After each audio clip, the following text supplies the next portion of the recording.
लोकसभा चुनाव से पहले प्रधानमंत्री नरेंद्र मोदी तमिलनाडु के कन्याकुमारी में प्रचार करने पहुंचे। यहां एक सार्वजनिक सभा को संबोधित करते हुए पीएम मोदी ने इंडिया गठबंधन पर जमकर निशाना साधा। उन्होंने विपक्षी गठबंधन के घोटाले गिनवाए और बोले कि सूची अभी बहुत लंबी है। प्रधानमंत्री नरेंद्र मोदी ने कहा, डीएमके और कांग्रेस का ईडी गठबंधन कभी भी तमिलनाडु को विकसित नहीं बना सकता। इन लोगों का इतिहास घोटालों का है। इनकी राजनीति का आधार लोगों को लूटने के लिए सत्ता में आना है। एक तरफ भाजपा की कल्याणकारी योजनाएं होती हैं, दूसरी तरफ इनके करोड़ों के घोटाले होते हैं।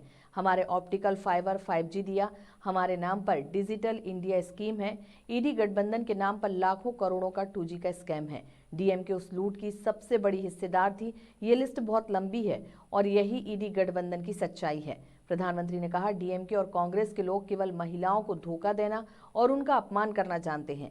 तमिलनाडु के लोग जानते हैं कि डीएमके के लोगों ने राज्य की पूर्व सीएम जयललिता के साथ कैसा व्यवहार किया। ये लोग महिलाओं के नाम पर राजनीति करने की कोशिश करते हैं। डीएमके नेताओं ने महिला आरक्षण विधेयक लाने के हमारे कदम पर भी सवाल उठाए। डीएमके और कांग्रेस महिला विरोधी है और यही उसका असली चेहरा है।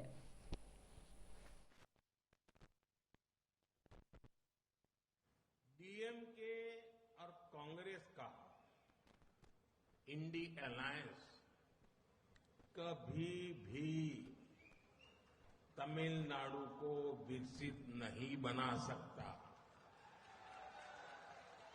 इन लोगों की हिस्ट्री घोटालों की है।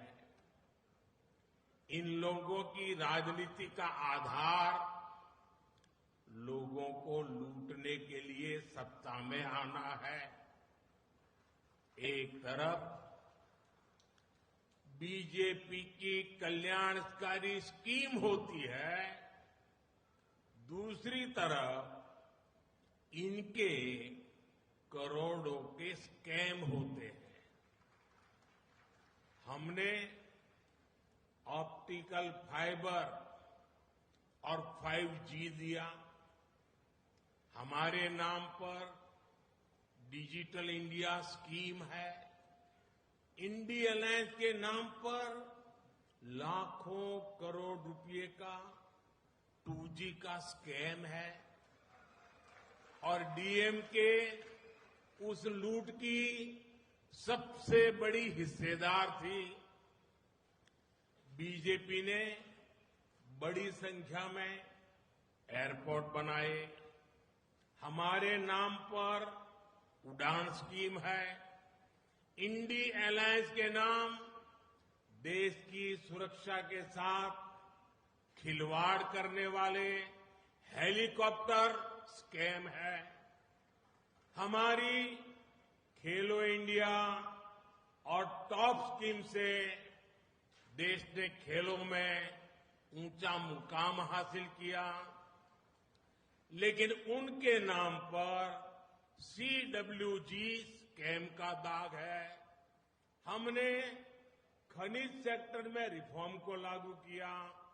इंडी अलायंस के नाम पर कॉल स्कैम की कालिख लगी है। ये लिस्ट बहुत लंबी है और यही इंडी अलायंस की सच्चाई है। महिला सशक्तिकरण के लिए पूरी शक्ति से काम कर रही है और मुझे खुशी है कि आज मंच पर भी बहुत बड़ी मात्रा में महिलाएं उसका नेतृत्व की ताकत दिखा रही है। लेकिन भाइयों बहनों, डीएमके कांग्रेस के लोग महिलाओं को केवल धोखा देना जानते हैं, उनका अपमान करना जानते हैं। तमिलनाडु के लोग जानते हैं कि जयललिता जी के साथ डीएमके नेताओं ने कैसा व्यवहार किया था। डीएमके में वही संस्कृति अब भी जारी है।